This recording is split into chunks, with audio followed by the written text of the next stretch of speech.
Hi, I'm Jürgen Strauss, and welcome to episode number 7 of the InnovaBuzz podcast, the podcast designed to help smart businesses with an interest in innovation and the Internet of Things to become even more innovative.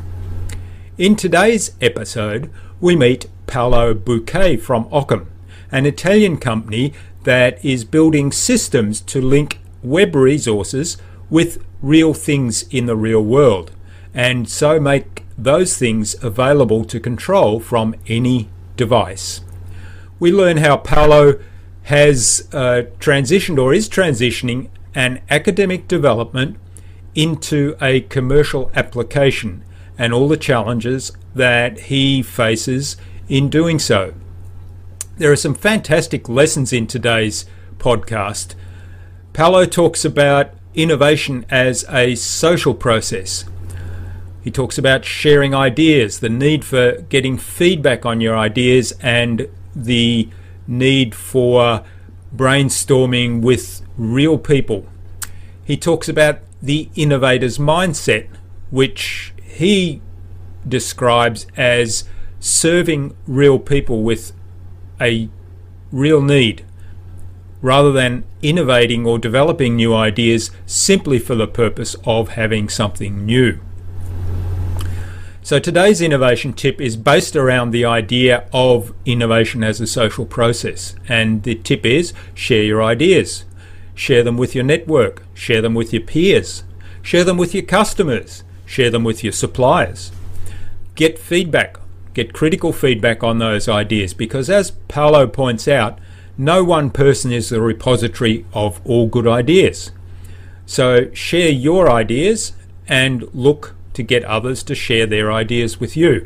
Give them feedback, get feedback on your ideas, learn from that feedback, and brainstorm together how these ideas might serve real needs or solve real problems. And in doing so, you will have a fantastic brainstorming system for innovation. Now, before we go ahead and meet Paolo, I'd like to just introduce today's competition, which is sponsored by InnovaBuzz, where we help smart, innovative business owners who want to get more tangible results from the internet turn their online presence into a business generation machine that works even when they're not working. And the prize today is a copy of The Innovator's Dilemma by Clayton Christensen, which Clayton describes as a book that will change the way you do business. It's a fascinating read, so stick around for details on how you can enter the competition to win that prize later on in this interview. So now, let's go to the Innovation Hive and get the buzz from Paolo Bouquet. This is the InnovaBuzz podcast, helping smart businesses be even more innovative.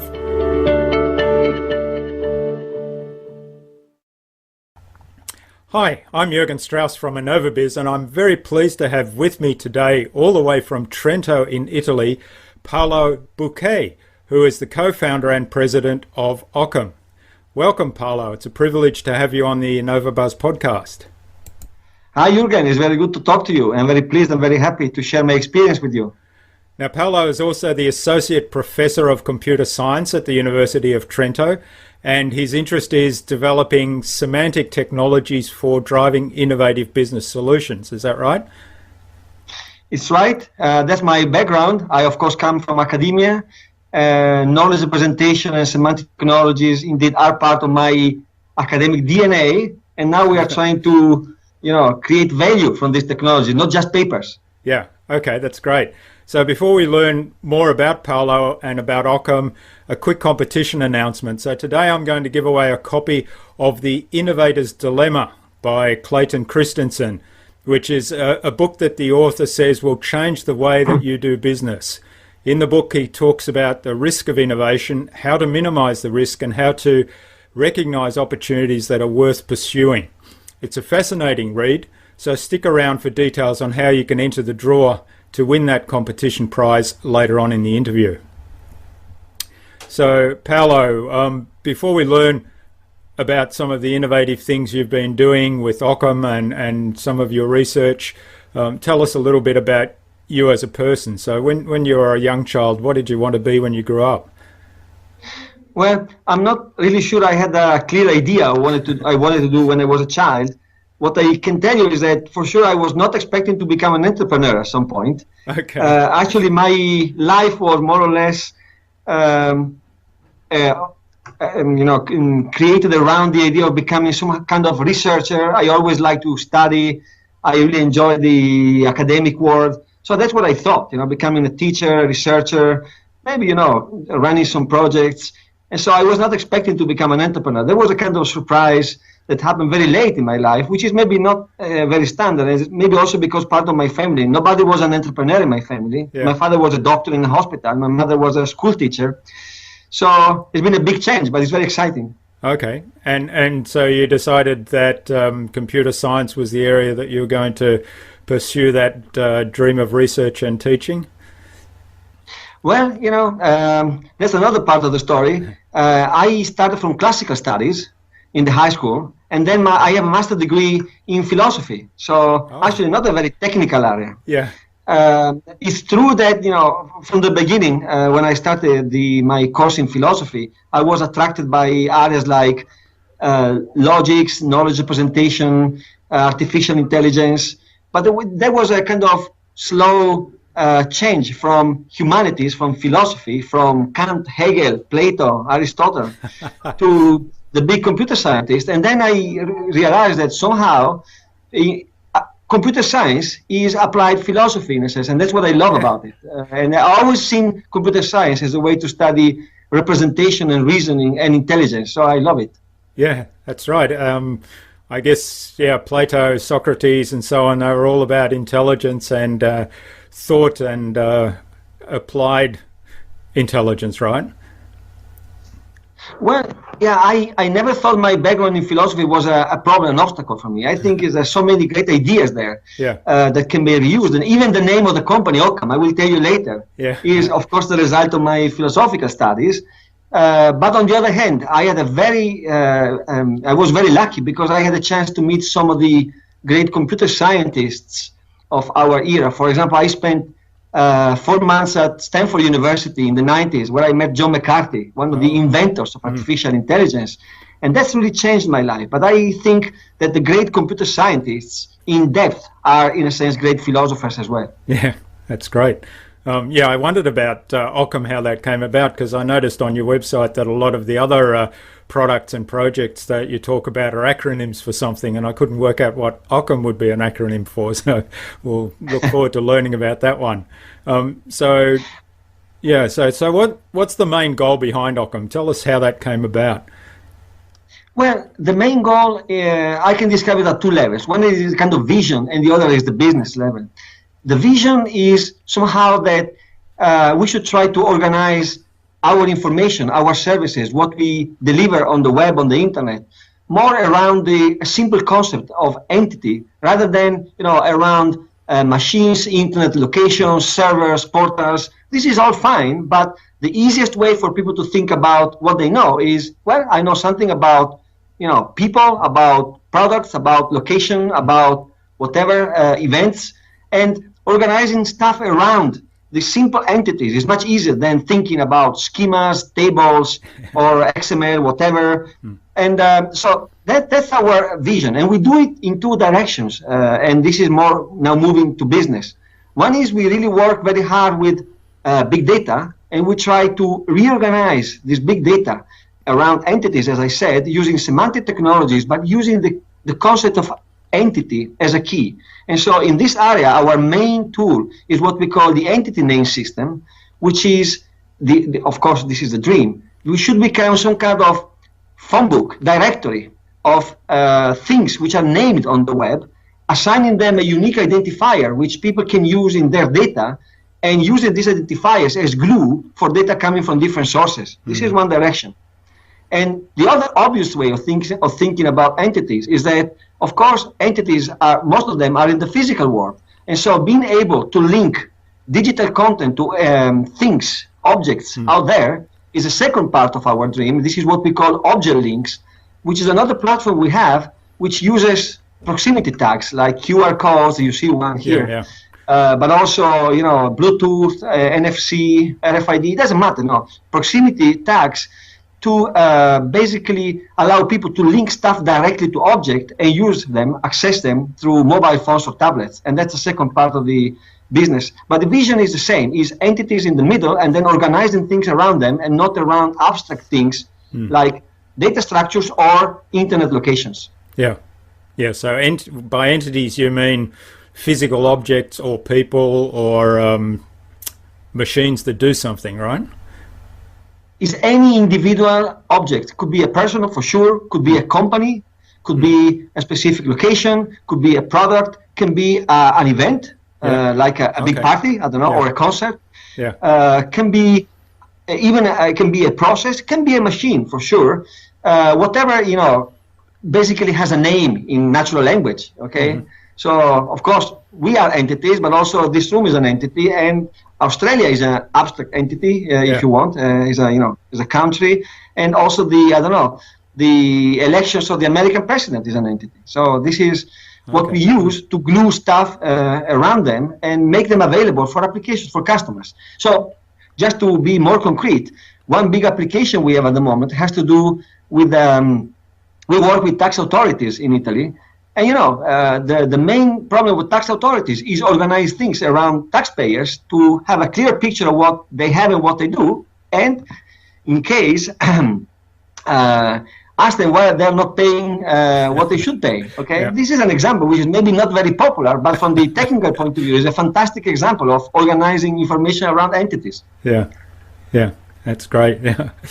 Okay, so all right, well, tell us what Occam, how the name came about then. Okay, so this is an interesting story because Occam was a philosopher from the 14th century, 13th, 14th century. So Occam's razor, right? He's famous for a principle called the Occam's razor. Yeah. Some people who study philosophy maybe remember about this Occam razor. Yeah, and the idea of the Occam razor is that entities should not be multiplied beyond necessity. Yeah. That's the one popular way of explaining the Occam's razor.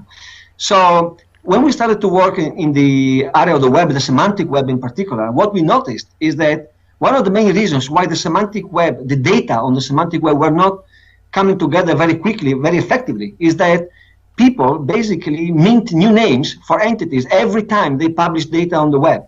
Okay, this is very typical. If you look at the semantic web and you look for information about, I don't know, Jürgen, you will find, hundreds of different URIs named Jürgen in a different way. And so there is a huge problem of connecting this information into a single, global virtual graph, as, Tim Berners-Lee would put it. And so we decided to apply another Occam's razor, which is not on the number of entities, but on the names of entities. Okay, why don't we try to agree on a service which can just maintain a single name for an entity that everybody can access and use, and then everybody can attach their own data in their own internet location, but about the same thing, which is Jürgen as a person, Australia as a country, Occam as a company, whatever it is. And so the idea was to cut entity names on the semantic web to make integration easier. That's the story of the name, and we are still working towards this objective, which is very ambitious, very difficult, because many people want to provide names for things, but I think we still have with the entity name system an idea which is very general, like the DNS on the web, and the entity name system is called ENS, precisely to recall this idea of the DNS, because this is a very low-level service. It's, hey, here's a name, use it as you like, in your location with your data, but use this string as a name because that will help people to gather information around it. Okay. Yeah, that makes sense. And I like the analogy to, Occam's razor. The simplest solution is always the best, right? That's exactly. That's another way to express the Occam's razor. Yeah. Because, well, actually, they are connected because the simple solution is a solution that assumes a smaller number of entities. Okay, that was the connection between the entities and the simple solution. That's, I think, it's a very good principle, actually, in life in general, not only in business. Yeah. Yeah. So one of the areas that you mentioned in your research synopsis and on your own webpage, you talk about linking the web resources to things of the real world. So this is really consistent with that, isn't it? So it sounds like it's an idea born out of your own research interests. Well, yeah, I think it's an idea that at the same time is extremely simple, but on the other hand, is not natural for lots of people. So it takes a little bit, and we are struggling a little bit to make people understand the idea, because the need, I think, is there. It's very simple. People have developed a lot of web resources, videos, pictures, web pages, documents, services, which are somehow connected to objects. Let me give you a very simple example where we are really working every day. And the example is public transportation companies. Okay. And take a single bus stop, okay, in the middle of nowhere, maybe not in the center of the city, in the middle of nowhere. There's plenty of information which is connected to this physical object, okay? Of course, is the bus schedule, is the geographical information, where you are, is interesting things that are around the bus stop, is also public information about where you can find a supermarket or a drugstore or a hotel, a restaurant, whatever, is the physical position of the bus you're waiting in that moment. Maybe it's, 500 meters from where you are. Maybe it's 500 kilometers because it's late for some reasons. Then there are special offers, there are fares, there are payment services. All this is already developed. And it would be very nice to have a very simple way to connect all these things without creating every time a new specific application, okay, to the object through a simple web address. You say, okay, this is the web address of the bus stop. You can simply link stuff to this web address and then make it available through, for example, a QR code. This is, the idea is very simple, but it can be applied in any domain. Because my example can be used for a bottle of wine, for a package of Italian pasta, for a book, about computer science, where you want to link many things to the book, to a tourist booklet, a tourist offer from any tourist board. Can be, just imagine in the pharma industry, where they spend a lot of time creating those, leaflets they put in the package of a drug, to explain things that are not up to date after a few months. You might want to link, all these scenarios just require a simple infrastructure, a way to assign a web address, which we call an object link, to the object, and then linking through some easy kind of content management system, very simple, any interesting resource, interesting in a contextual way, resource to the entity. And this is what we are trying to do. It's very simple, and so far, I think we have the only platform of this kind, with all the general services. But the idea, for some reason, and this is a good question for us as an entrepreneurs, is taking more time than we expected to be understood, and so we'll see. Yeah. Now you talk about. That's fascinating stuff, and particularly the examples you gave about documents that are out of date very quickly, or live data, which may be the bus, where is the location or how far away is the next bus for the bus stop. So that's where it becomes really powerful, because of live data that can be changed or updated dynamically, right? Right. The key is exactly the word dynamically that you mentioned, because of course it is very natural, normal today to find, for example, QR codes out there with a link to some website or to some advertisement, about something. But using the QR code or another proximity tag as a dynamic channel that you can program from your office, and when you can change the resources you show, the services you publish, or the documents that you attach to the object, that's a different idea. It's really, it's like having some monitors, displays in the environment, but the display is not there, it's in your telephone. So you're using exactly the same idea of a display, but this time the display is in the user's pocket, and you have something very cheap, put a QR code or an NFC tag or a Bluetooth tag, and people can use their telephone as a display that you can program from home. And I think this is very general, very powerful, and has a big potential, because where is the business idea here? The business idea is that when you have these dynamic displays out there in the world where people publish useful services, so people scan the code for the service, you can add advertisement there. Third parties communication. And that, I think, is a completely new area, which is so far invisible to the big advertising companies, which we are trying to create. There's a new space, the space of object links, where we hope we'll be able to collect interest and then, of course, commercial advertisement. Yeah, commercial application. Yeah, well, certainly in the area of advertising, I see there's huge potential there for that because, like you say, if there's a printed brochure that's out of date in 3 months or so on, there's a huge cost to reprint those. And it may just be a simple change or an updated special or change in pricing or something. But, cost of reprinting is... Yeah, that's exactly the idea, and I'm glad that you are expressing the idea better than I can do.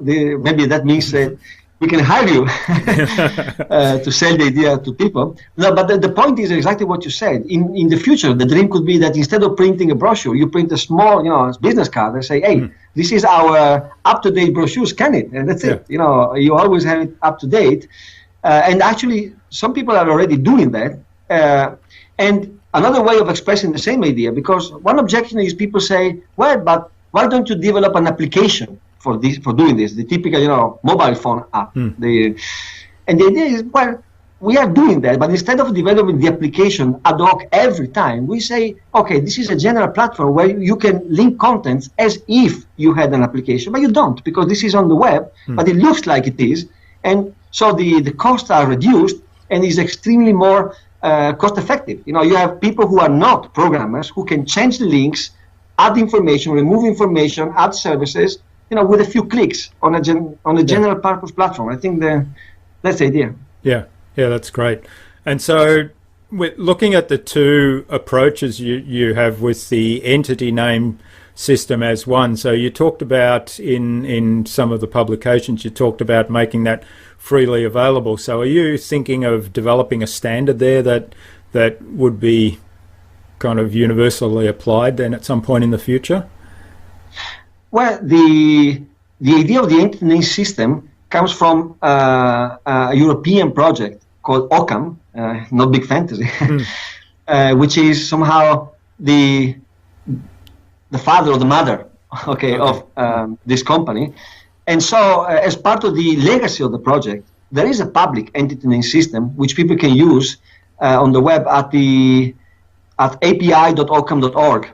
Unfortunately, the documentation is not very good, and this is typical in publicly funded projects, that when the project is over, people don't spend time to write documentation on the thing. But the system is available, and we still have several thousands of requests every day. So some people are using the platform for names.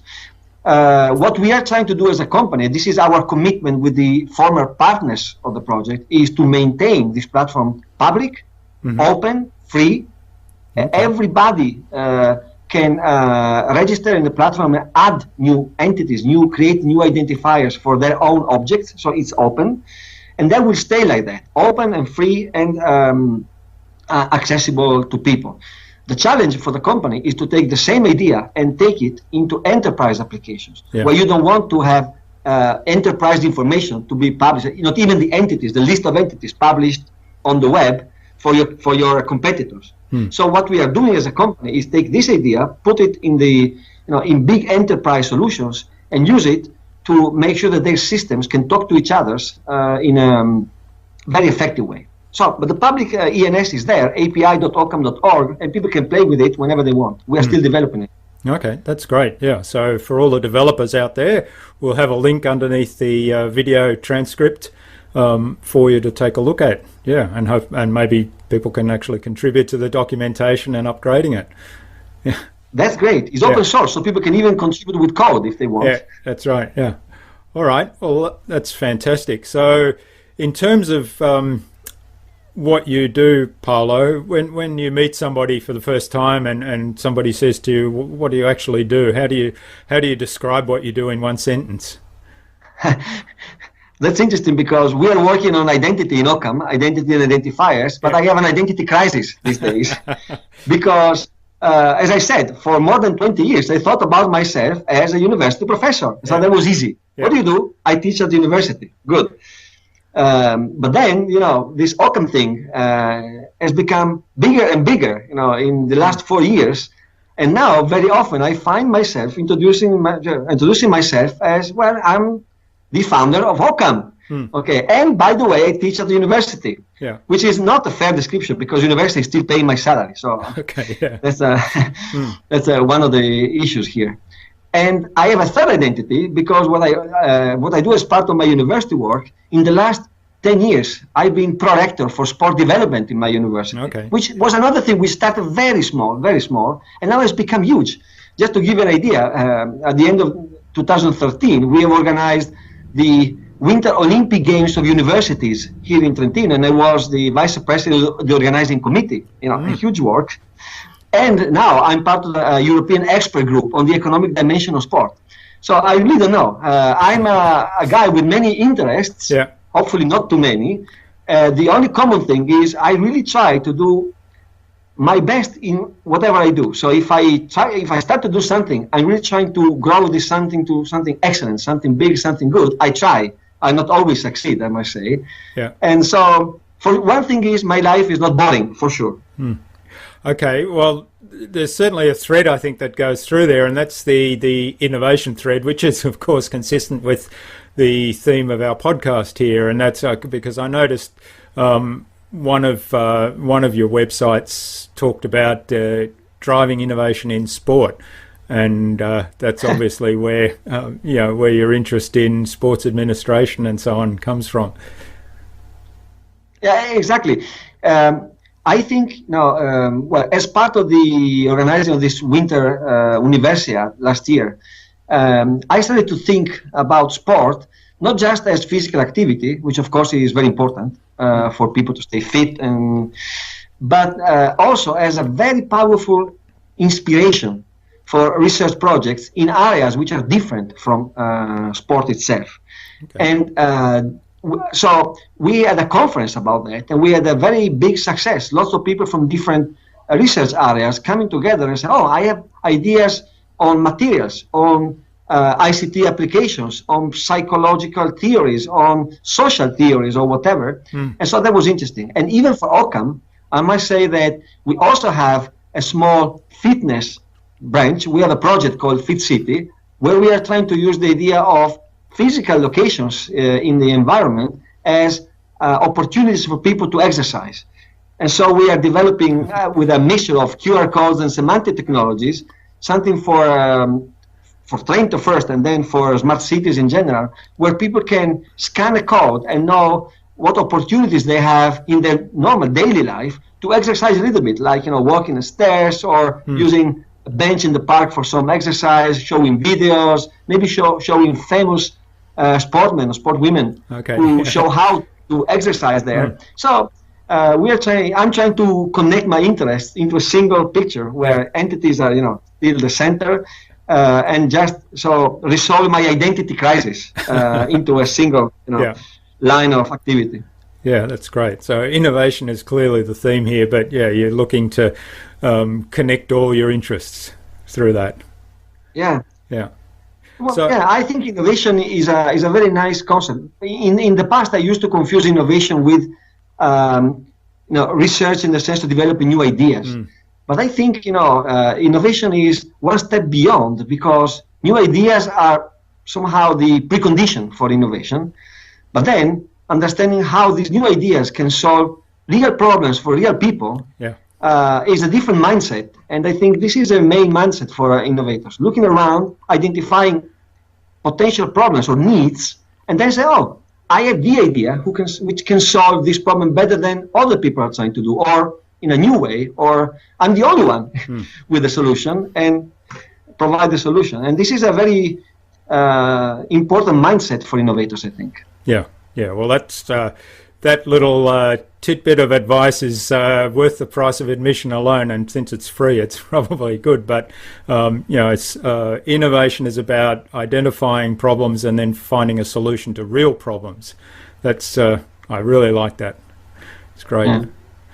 Well, because coming from computer science in the academia, very often I find many colleagues with wonderful ideas, and then they fake up problems. Say, oh, I do this because there is a problem of doing this and this and that. And then you ask people out there, do you have this problem? No. So, when you fake a problem, then your solution is not likely to be adopted. Yeah. That's the problem. It's not done in bad faith. It's just that there's no real attention to the real problems of real people. And this is very important for success as well, not only for innovation, but for success. Yeah, of course, that's the risk of academia in general, isn't it? That there's a little bit of a disconnect between the real world and real problems and some of the fantastic work that they're actually doing.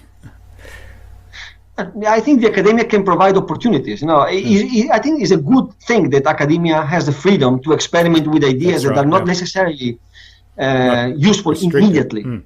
Yeah, but then somebody else must look at the ideas and make the bridge. And this is, I think, the role of innovators, the main role of innovators, I think. That's great, yeah. So in terms of your involvement with Occam, what do you spend your time doing day to day? Well, I love to say that every minute of my life is very exciting here, but of course it's not always like that. This is a small company. We now have 10 employees, which is still a good result. We started with 1.5 4 years ago, so that's okay. But there is still a lot of practical things to do. In the last months, for example, one big, a large fraction of my time has been devoted to solve cash flow problems, which is a typical thing with startups. Yeah. Not very exciting, but definitely something you have to do if you want to survive. Absolutely. And this is not exactly the best moment in Europe and in Italy in particular to start a business. The crisis is still here, and that's why we are, of course, expanding our business outside Italy and hopefully outside Europe. We have some contacts with North America and the US. So this is part of the my daily life. But on the other hand, I still have time to think about how to develop our business, which is exciting. Talking to people from other companies or for potential customers, refining the ideas we have. Because one of the problems I have understood in my experience is that an idea which can be very clear to you doesn't have to be, it's not necessarily very clear to other people. You need to really fill a gap between where you are when you think for years and hours every day about something, and people who have never thought about it. They have their own business and own issues and problems and daily work, and it takes a lot of time to explain things that look obvious to you. And this is something which is frustrating at the beginning, but then you understand that this is absolutely necessary if you have something new. Because if you sell a car, there's no problem to explain. People know what a car is, and maybe they like it or they don't like it, or maybe it's too expensive or is okay. But when you have something which is new, it doesn't have to be rocket science, but it's different from what people use every day. That's right, yeah. It takes time to fill this gap. And this is, again, now I think it's exciting because when you make sure that when you succeed in explaining what you do to people who are outside your business, I think that's an important step and gives more understanding of what you do to yourself. And so this is another important part of what I do in my daily life. Yeah. So that's the educator coming out in you as well. Well, yeah. It's really a long process, and I think this is a problem shared with many other startups or innovative businesses. That making sure people understand what you do is not simple, and sometimes you think that an explanation is good, but it's not, and you can immediately understand that only if you talk to many people, you try it, and you see the reactions, and then you learn, and then you go back, you do your homework, and try to explain it again, and again, and again. Yeah. And I think that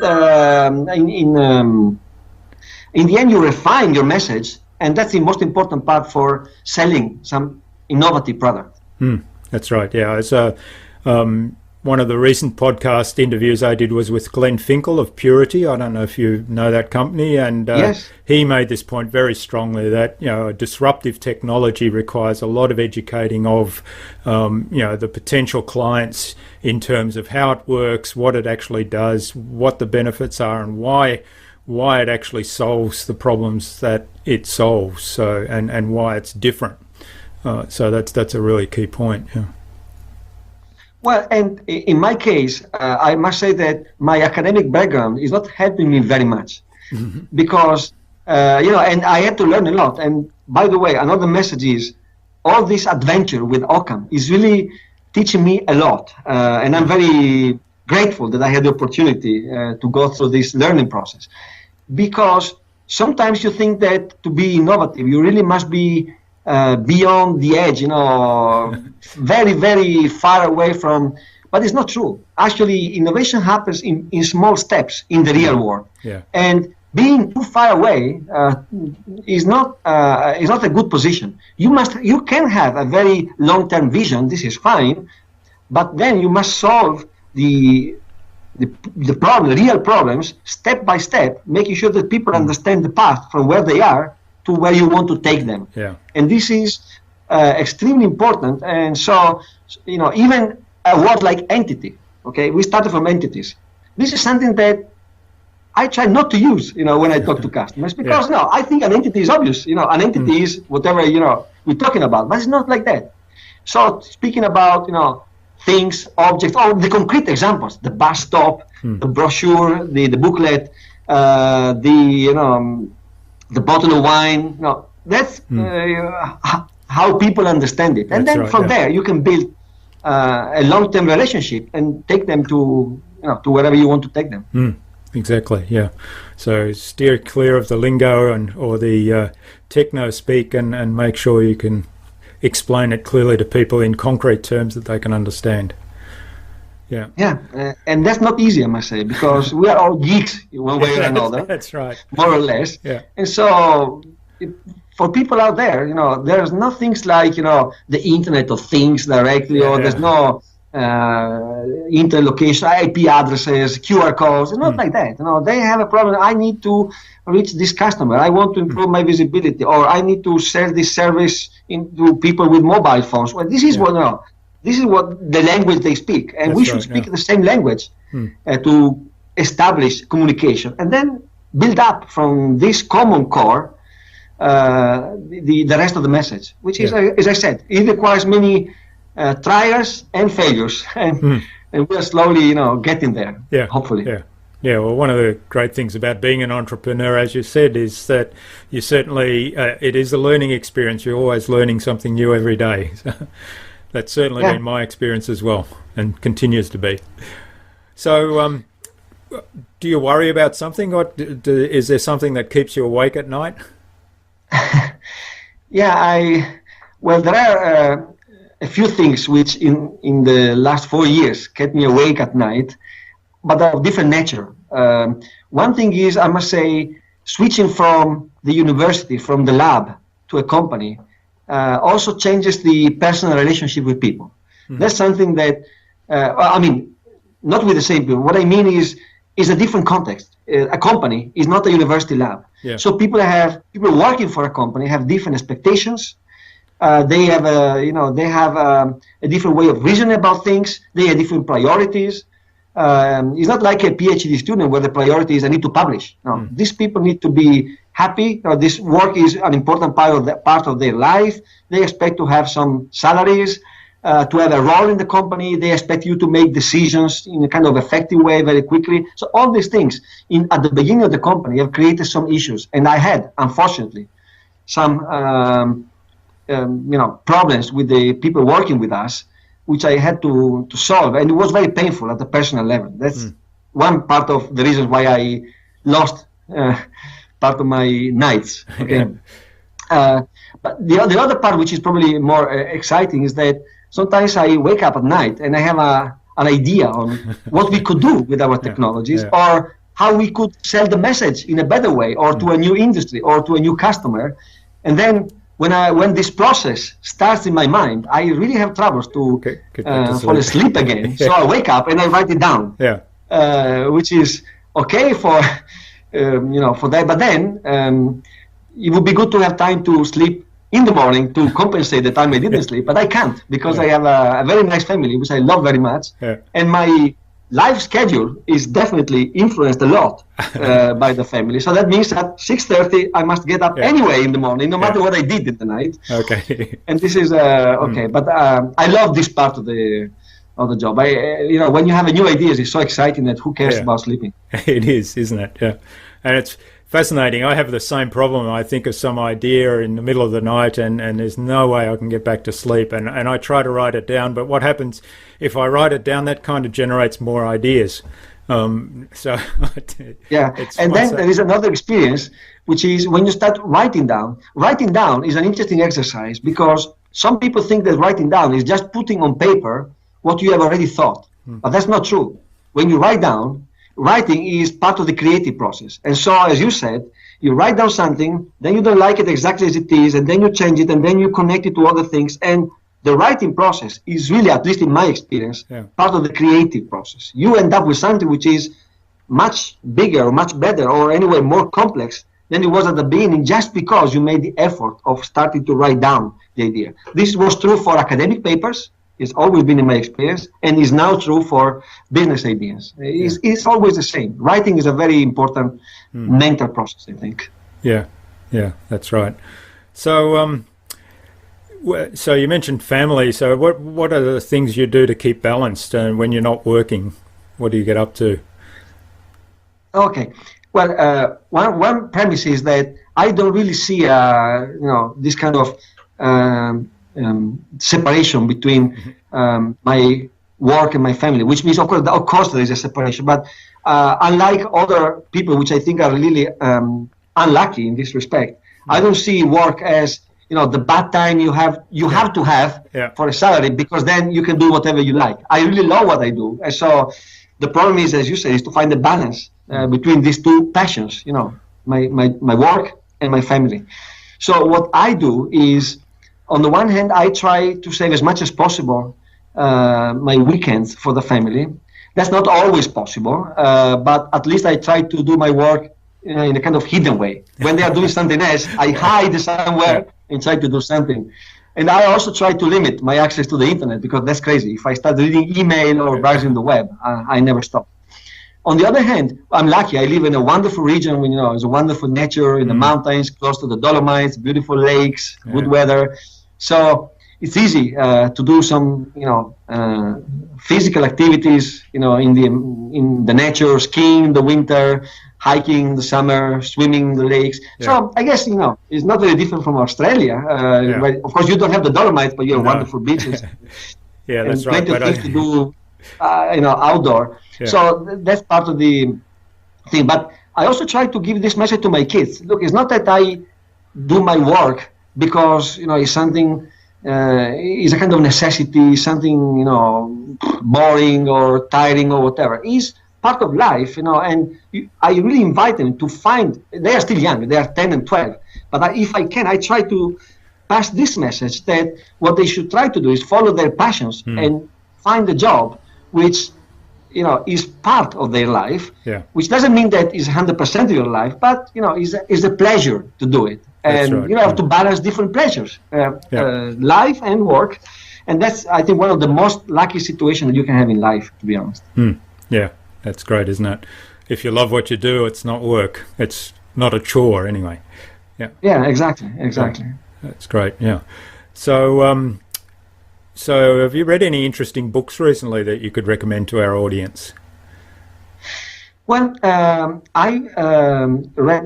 Well, I when I am at home, I read a lot of not technical books. So, but I don't think this is interesting at the moment for the audience. What I read recently was a very nice book called On Intelligence. I will tell you in a minute the author. Now I have a small lapsus in my memory, where the author was trying to combine some kind of neural approach to symbolic approach to represent information and knowledge, which I thought was very exciting because I always thought that there was a gap between all this kind of neural sub-symbolic approach to representing information and knowledge and the declarative approach, the knowledge representation approach, logics and axioms and formal rules. And I think, understanding the brain, how the brain combines these two things is extremely exciting. And I really love the book. And maybe I will send you the information so you can put it somewhere. If you do that, we'll for this put a book. link. We'll put a link to it. Yeah, sounds and fascinating. then I read more than books, several papers. I'm really trying to follow what's going on in the area of the semantic web, which is my, as I said, my first love in in this area. And by the way, in a few weeks, we will have here in Trentino the International Semantic Web Conference, which will be a great opportunity to stay up to date with what's going on in research in this area. And then I also try to read marketing papers in the domains of interest for us, for Occam, in particular in this area of the mobile services, mobile advertising. I cannot recommend a single thing at the moment, but I think reading and staying up to date with what other people think and what's going on is a critical part of business. So read a lot. Yeah, that's great. Yeah. Okay. And if you had a magic wand that you could wave and fix one thing within your business in Occam, what would that be? Well, I have this idea since when I started the Occam project, that my team and myself, first of all myself, we are not very good in communicating what we do. This is I suffer for this because I know that we have within our company a lot of great things, and I see other people, other companies that maybe are doing something which is not as good as this, but which are extremely good in communicating what they do. And I'm not complaining. I'm not complaining with them. I really complain with ourselves.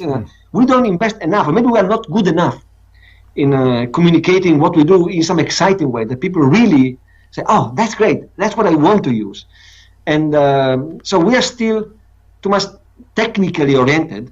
Inside, I see a lot of excitement, and our developers come to my office very often. "Oh, we've done this. I'm fantastic. We are faster than anybody else. This is okay." But this is not enough. This is good for the lab, for the developers there, but it's not good for the rest of the world. So yeah, I would like to fix our communication skills and making sure that we at least are able to explain exactly what we do to people. And I'm sure that would lead to have people excited about what we do, because we have a lot of good things in our save here, but it's of no use if you keep it for yourself. So we must definitely improve our communication skills. Yeah. Okay. Yeah. So communication around marketing, definitely. I guess. Yeah. Marketing. Right. Yeah. Great. And what do you see as the risk of innovation within a company? Well, there are several risks. The most obvious risk is, like for any innovative company, that what you do is innovative, but actually is not what people need. So you think it's a good idea, you think it's a breakthrough, whatever, but it isn't, and it happens. You must be very honest to yourself and admit that after some time, if it doesn't work, it doesn't work. It can be because you came too early. That's somehow the positive explanation. It can be because simply you were wrong, which of course is always a possibility when you try to open a new path. This is one risk. The second risk, as I said before, speaking about marketing and communication, is that somehow you are not able to wrap what you do into a package which is interesting for people outside. So maybe you have a good idea, but you have the wrong packaging, and so somebody else will understand your idea better than you do and will sell it before you can do it. That's the other risk which I see. The third thing is that In my team, I have several people coming from some research experience. Not all of them, but some of them had got their PhDs.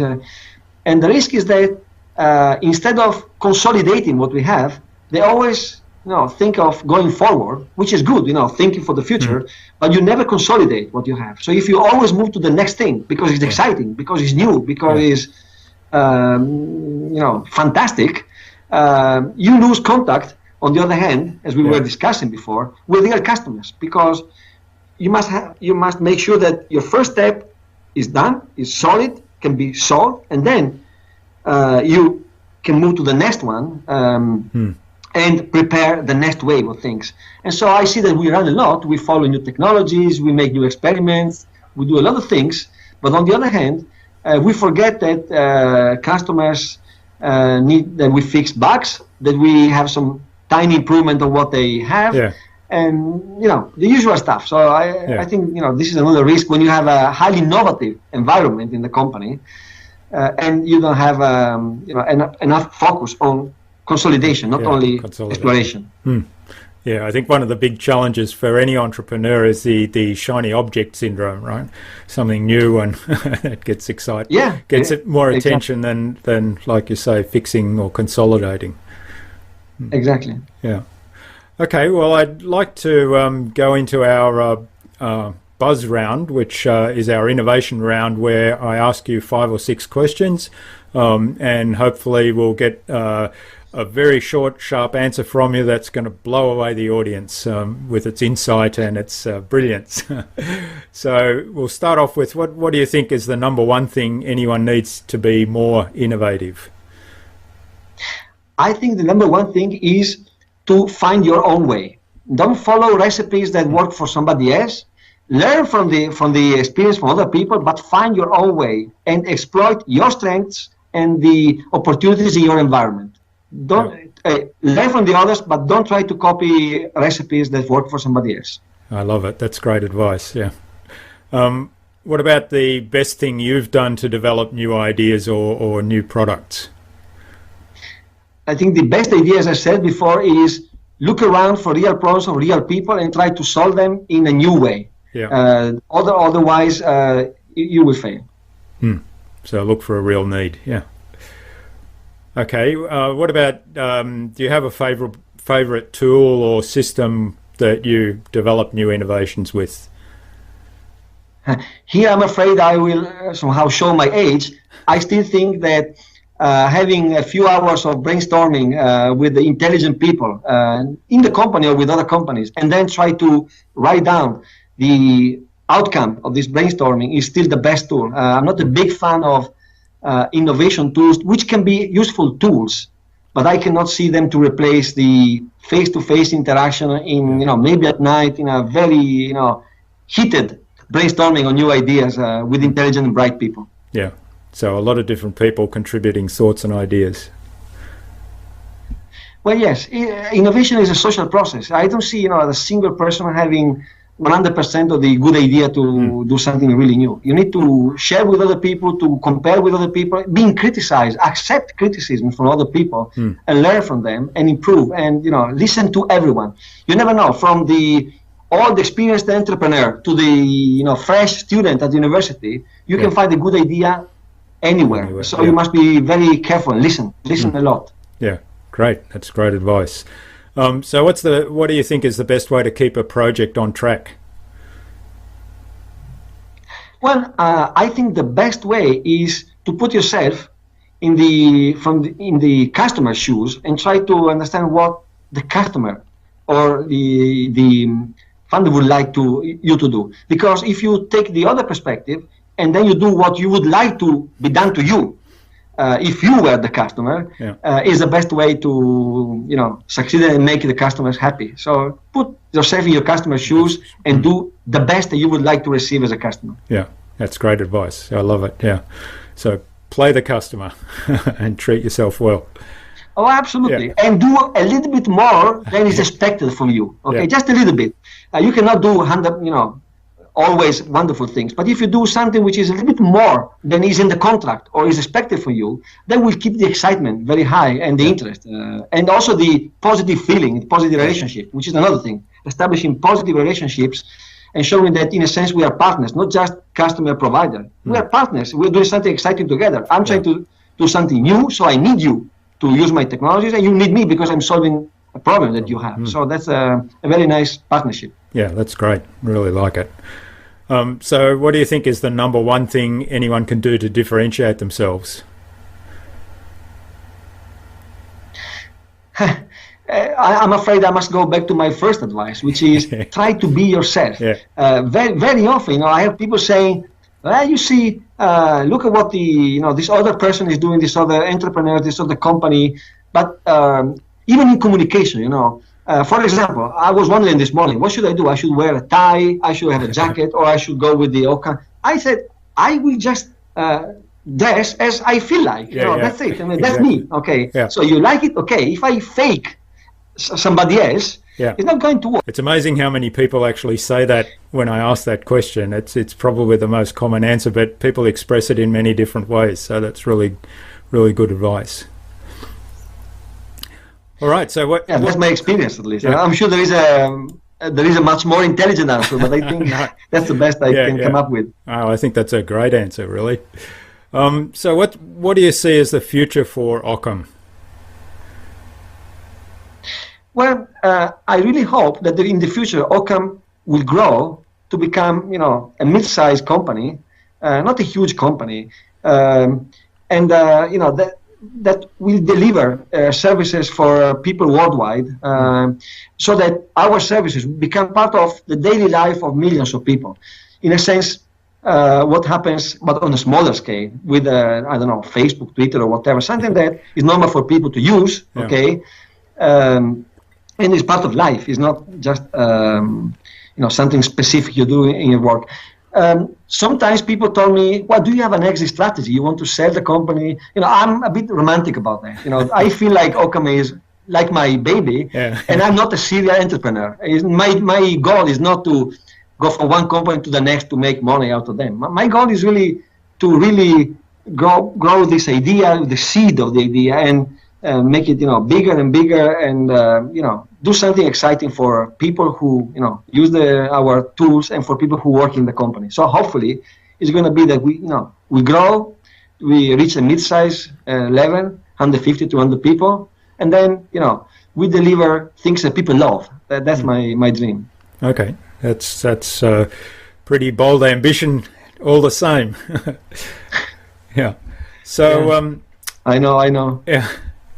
So, no, that's been great, Paolo. Thanks for that. Now, just a reminder for our listeners about the competition. So I'm giving away a copy of The Innovator's Dilemma by Clayton Christensen. It talks a lot about risks of innovation and some of the themes of this podcast, and the author says that it's going to change the way that you will do business. Now, to enter this competition, what we'd like you to do is leave a comment under the video and tell us what is the most innovative way that you've seen dynamic data being presented that you've found, and tell us how either you're using the tool or how somebody else is using the tool in the public domain, and what benefit that is bringing to the particular application. Leave a comment under this video, and I'll ask Paolo to come by in a couple of weeks and award a prize from the entrants. Is that okay, Paolo?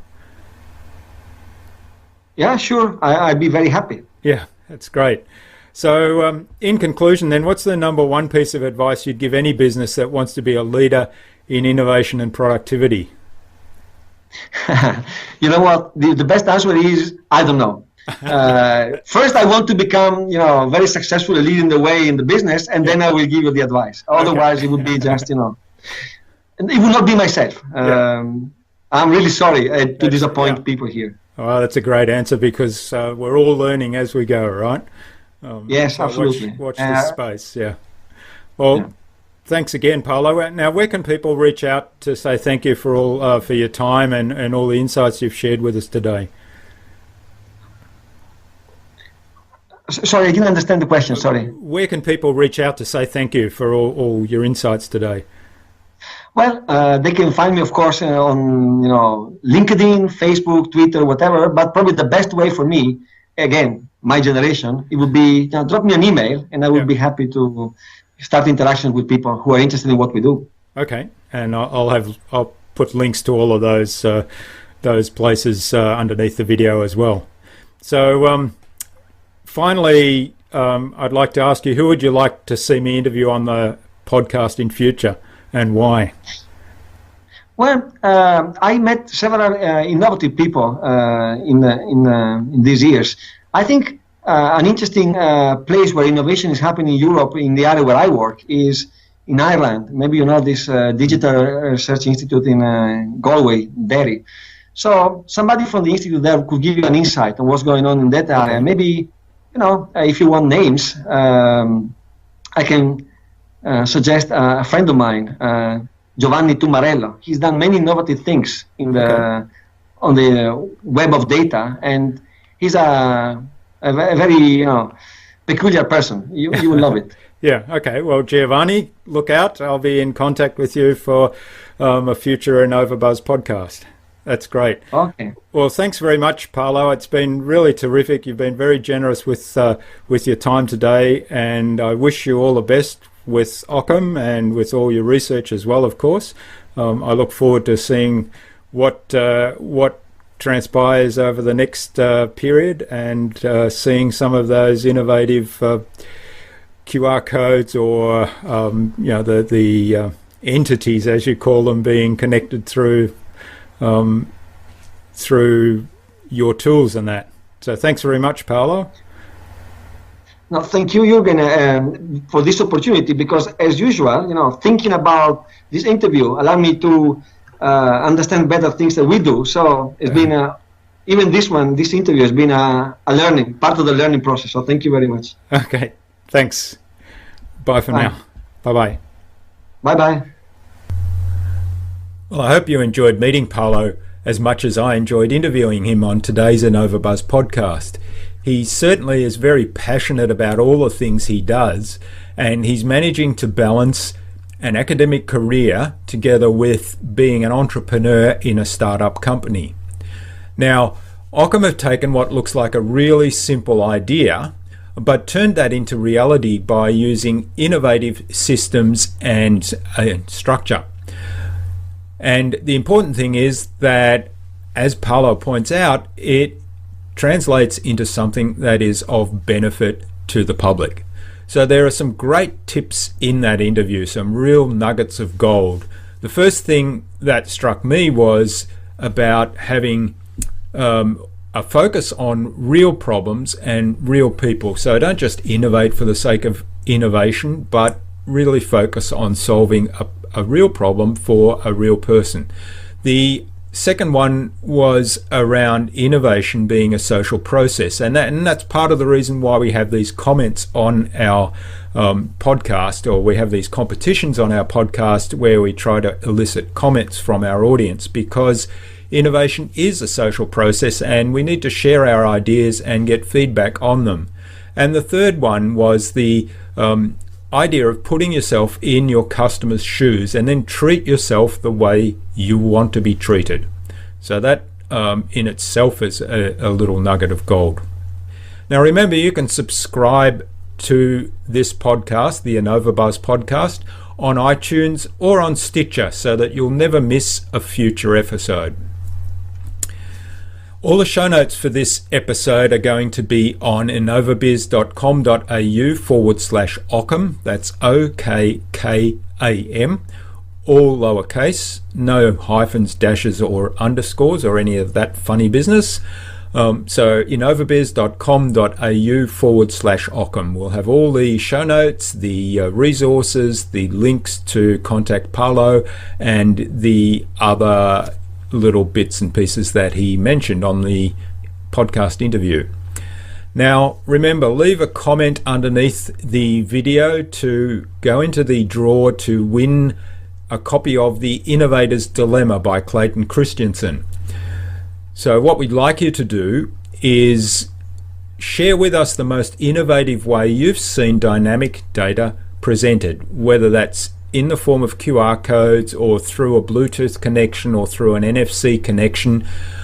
Share with us how either you're using that or how you've seen other people using that and what benefit that is providing to the public. And I'll get Paolo to swing by in a couple of weeks and pick the best entry in his view for receiving the prize of the Innovator's Dilemma.